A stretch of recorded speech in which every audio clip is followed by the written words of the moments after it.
Hello everyone, মীরাকলি কৃষ্মিতা new জার্নিতে তোমাদের সবাইকে স্বাগত। তো সকালটা শুরু হয়েছিল এক কাপ চায়ের সাথে। তারপর সেদিন আর ক্লিপ আর নেওয়া হয়নি।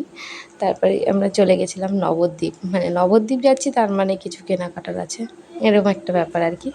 তো যাই হোক, এই যে প্রথমে আমরা চলে গেলাম পেপার হাউসে, এখান থেকে কিছু নেওয়ার ছিল সেগুলোই নিলাম। তারপর এখানে পাইনি আরও কিছু জিনিস, সেগুলো আবার আরেকটা দোকান থেকে নিতে হয়েছিল। তো ওই দোকানটায় গেলাম, সেখান থেকে নিলাম। মানে সেদিন আমরা এতটা তাড়াহুড়োর মধ্যে মানে গেছি আবার এসছি, মানে অনেকটাই তাড়াহুড়ো। তো টাইম দেখছি আর দাঁড়াচ্ছি, মানে যেখান থেকে সেটা নিচ্ছি আর কি। তারপরে এই যে 3 জনের জন্য 3টে ফুল নিলাম এত তাড়াহুড়োর মাঝেও। তারপরে চলে গেলাম আমরা একটা ম্যাটের দোকানে, এইটাও খুব ইম্পর্টেন্ট একটা জিনিস, এটাও নিলাম। তারপরে এই যে আচার, মানে মেয়েরা যেখানে আটকাবে আর কি, এই যেখান থেকে আচার নিয়ে নিলাম। তারপর আমরা একটু মোমো খেয়ে নিলাম, মানে দাদা আমাদের অনেকটা ওয়েট করিয়ে তারপর মোমোটা দিল। যাই হোক, তাড়াহুড়ো করে খেয়ে নৌকায় এসে আমরা আচারটা খাচ্ছিলাম।